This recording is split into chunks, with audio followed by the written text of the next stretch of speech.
Donc c'est l'homme pécheur appelé être enfant de Dieu, le Père riche en miséricorde. Donc la deuxième encyclique de Jean-Paul II, c'était donc le Père riche en miséricorde.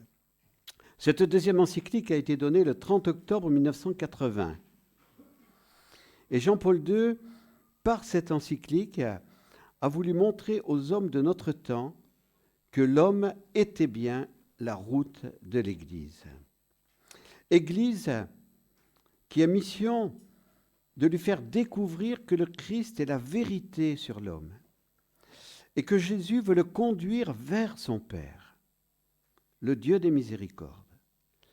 Jean-Paul II était conscient, en promulguant cette encyclique sur Dieu le Père riche en miséricorde, que l'homme contemporain avait un grand besoin de la miséricorde divine, même s'il ne le savait pas.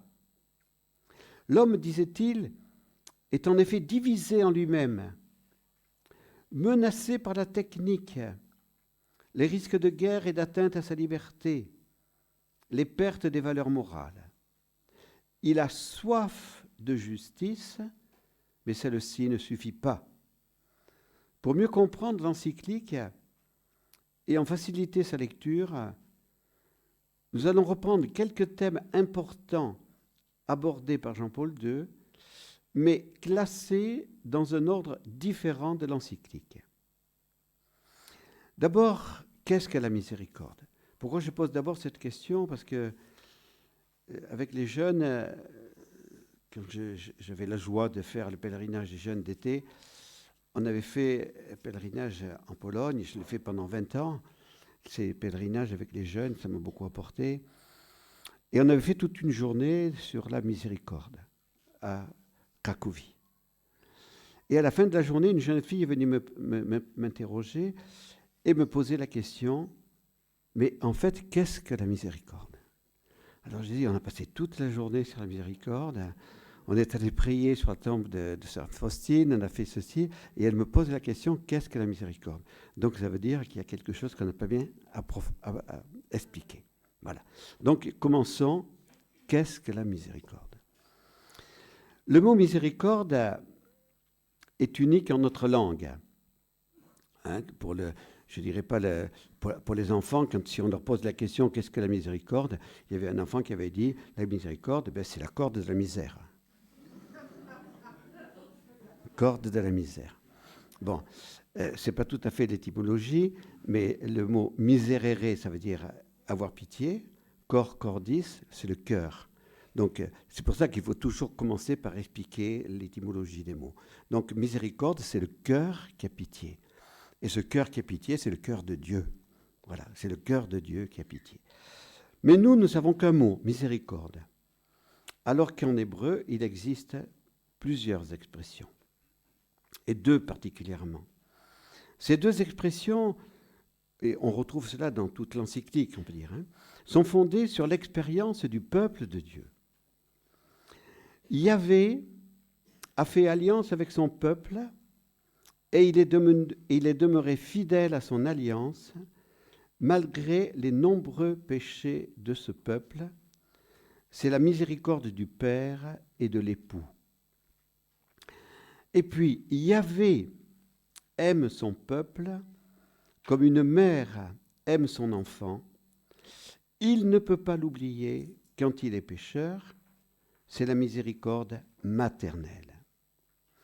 La miséricorde, c'est donc l'amour fidèle de Dieu, Père et époux, et l'amour passionné de ce Dieu qui aime son peuple avec des entrailles maternelles. La révélation sur la miséricorde dans l'Ancien Testament est bien résumée par ce passage de l'Exode, chapitre 34, verset 6. Dieu de tendresse et de grâce, lent à la colère et plein de miséricorde et de fidélité.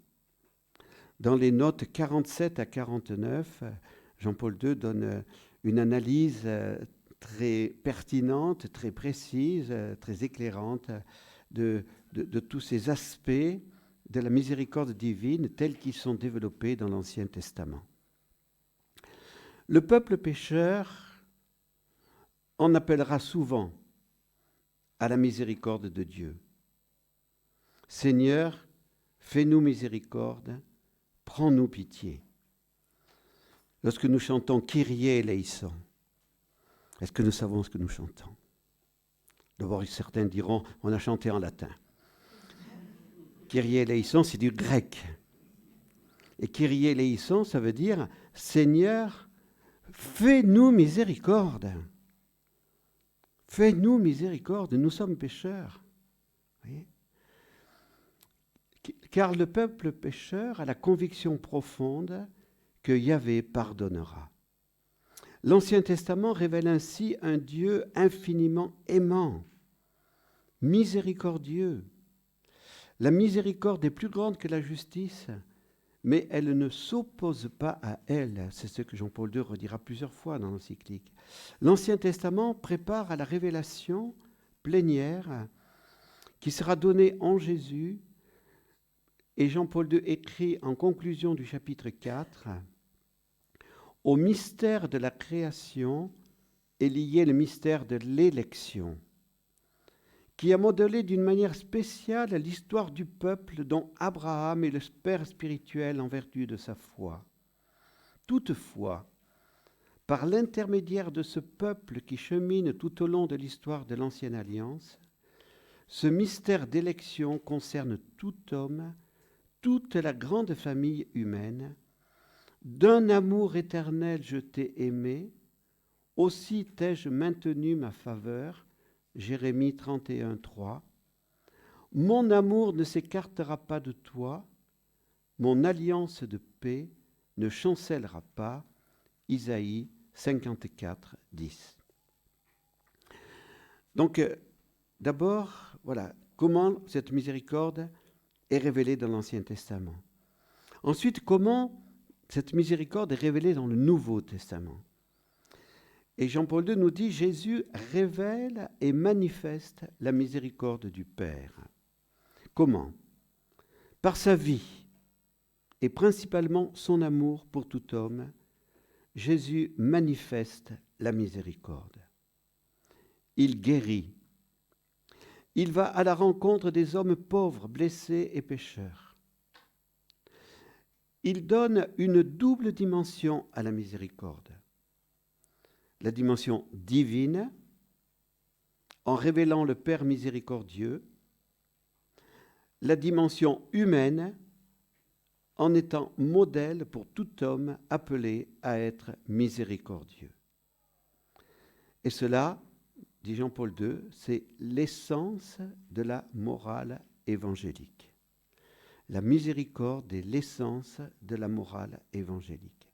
Alors, l'essence, dans le sens de la nature, hein, voilà, ce qui est le profond, le noyau essentiel de la morale évangélique.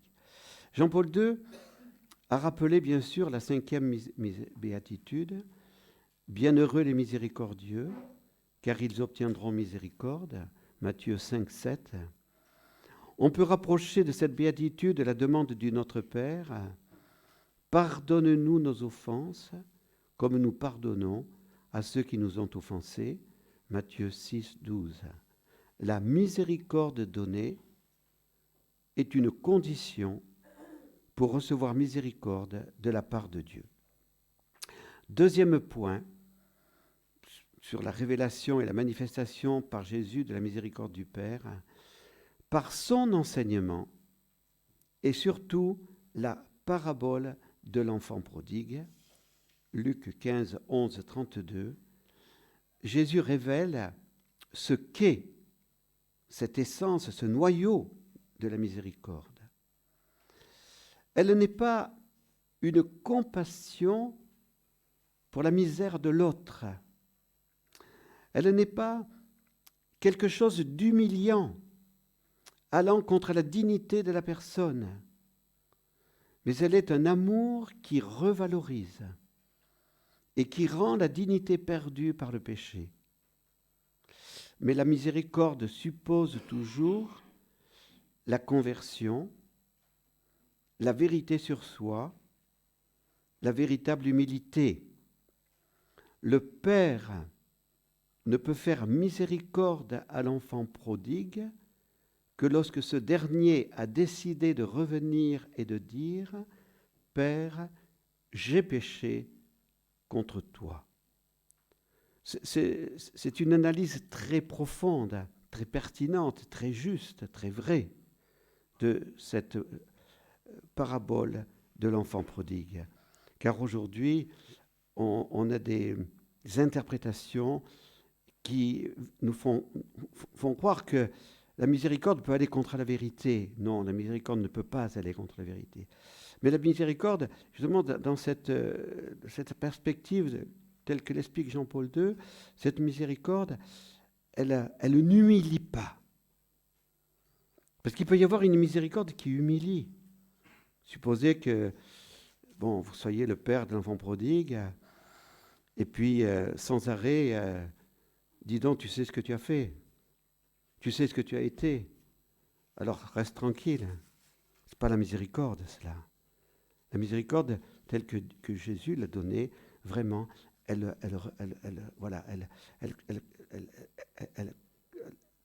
regarde notre dignité. La miséricorde que je peux faire à, j'ai de l'argent, mettons, il y a un pauvre qui est là, qui a besoin d'argent, écoute, tous les mois, tu viens, je te fais un chèque, comme ça tu pourras vivre. Hein, donc un peu plus que le SMIC, mettons, voilà. Bon, c'est généreux, mais ça ne respecte pas toujours la liberté. À la même personne, je peux lui dire, tu vas faire ce petit travail, hein, tu vas m'entretenir la maison, tu vas faire ceci, puis je te donnerai un petit salaire, comme ça pourra te faire vivre. Vous voyez, tout ça, c'est très important pour montrer à quel point la miséricorde ne doit pas humilier l'homme. Et puis, troisième point, par le mystère pascal, Jésus montre jusqu'où est allé l'amour miséricordieux de Dieu et combien l'homme blessé par le péché avait du prix à ses yeux. Le sacrifice de la croix est œuvre d'amour et de justice. C'est Dieu qui l'a voulu par amour, pour que par son humanité offerte, Jésus satisfasse à la justice divine. Ce don de la miséricorde, disait encore Jean-Paul II, n'écrase pas l'homme, car sur la croix, Jésus appelle notre miséricorde. J'ai soif. Nous pouvons faire miséricorde à Jésus par notre compassion. Nous pouvons l'aider à porter sa croix. Nous pouvons être Simon de Cyrène. Jésus n'a pas dit « j'ai pas besoin de toi ». La croix, je suis assez grand, je vais la porter tout seul. Non, il veut aussi qu'on puisse l'aider à porter la croix. Et voyez, donc cela veut dire qu'il veut nous donner une petite part à cette œuvre de la rédemption. Pour comprendre la croix, bien sûr, il est nécessaire de croire en la résurrection de Jésus. Et Jean-Paul II disait, c'est la Vierge Marie qui connaît le plus à fond le mystère de la miséricorde divine, car elle en sait le prix.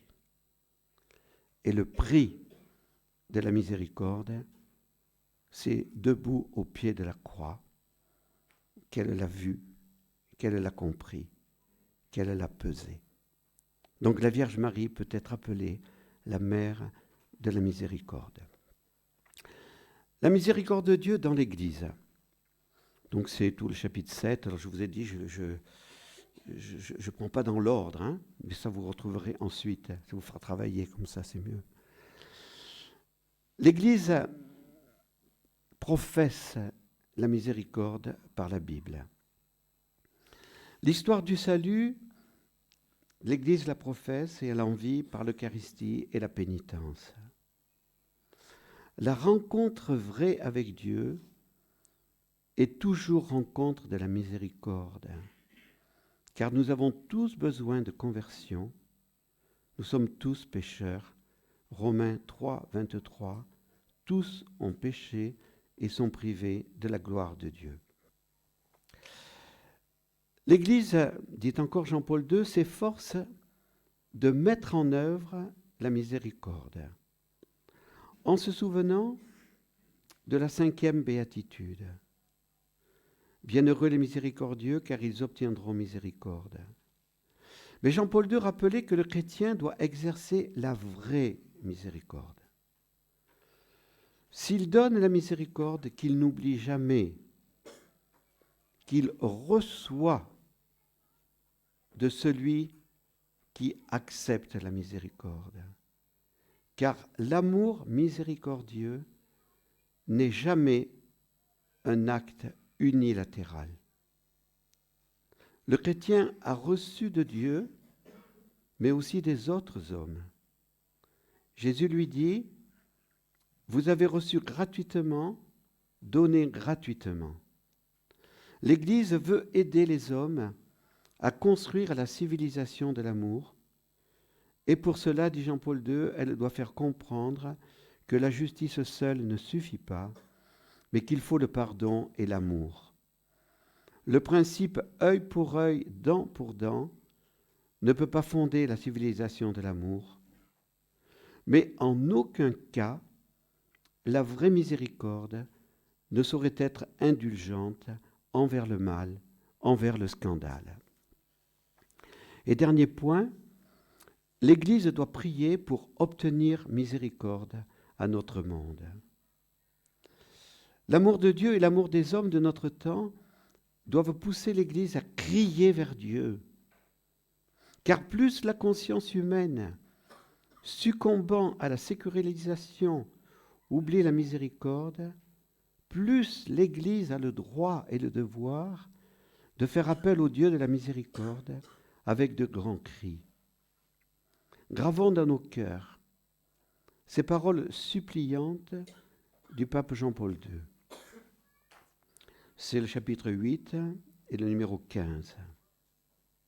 Comme les prophètes, faisant appel à l'aspect maternel de cet amour, qui, comme une mère, suit chacune des brebis perdues, et cela même s'il y avait des millions d'égarés, même si dans le monde l'iniquité prévalait sur l'honnêteté, même si l'humanité contemporaine méritait pour ses péchés un nouveau déluge, comme le mérita jadis la génération de Noé.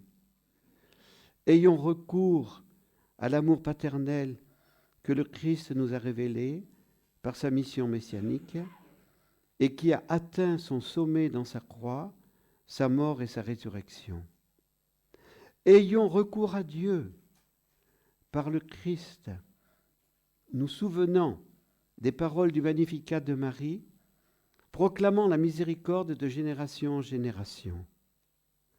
Implorons la miséricorde divine pour la génération contemporaine, que l'Église, qui cherche à l'exemple de Marie à être en Dieu la mère des hommes, exprime en cette prière sa sollicitude maternelle et aussi son amour confiant dont naît la plus ardente nécessité de la prière. Jean-Paul II a parlé de la miséricorde dans un autre texte important, l'exhortation apostolique Réconciliation et pénitence du 2 décembre 1984. Donc ça, je ne vais pas vous présenter ce texte, mais je voudrais juste souligner dans le chapitre 2 que si l'amour de Dieu est plus grand que le péché, dit Jean-Paul II, il est nécessaire de se reconnaître pécheur pour être réconcilié par notre Dieu amour et vérité et miséricorde. Ça, c'est très, très important. Parce qu'aujourd'hui, nous nous trouvons devant une déformation de ce qu'est la miséricorde. Dieu ne peut pas faire miséricorde si on n'a pas fait vérité sur soi. Vérité et se reconnaître pécheur. Et Jean-Paul II, dans cette exhortation apostolique, a rappelé la doctrine de l'Église. Le péché est désobéissance à Dieu et division entre frères. Le péché mortel détruit la charité, alors que le péché véniel ne tue pas la vie surnaturelle. L'homme du XXe siècle, dit Jean-Paul II, a perdu le sens du péché, parce qu'il a perdu le sens de Dieu. Jean-Paul II avait essayé d'analyser les raisons de ce drame. Frère Édouard les a données, matérialisme, idéologies diverses, mais aussi grave confusion théologique et morale. Certains ne voient plus le péché, disait-il, ni la peine méritée par le péché, mais il serait néfaste de parler du mystère d'iniquité sans parler du mystère de piété.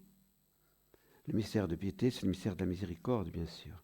L'Église porterait alors à l'absurde, au non-sens, à la victoire du mal. Par la rédemption, le Christ est vainqueur.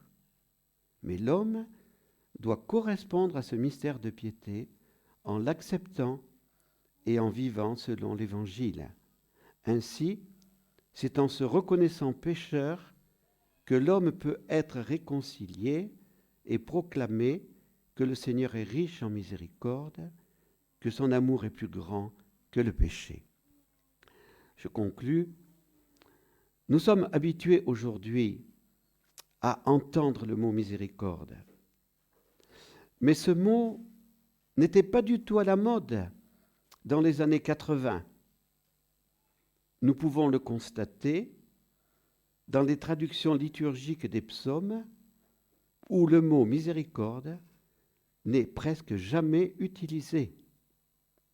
Merci à Jean-Paul II d'avoir redonné toute sa place à ce mystère central, Dieu le Père riche en miséricorde. Il l'a fait au début de son pontificat, en allant sans peur à contre-courant. Lui qui avait été le postulateur de la cause de sœur Faustine, l'apôtre de la divine miséricorde.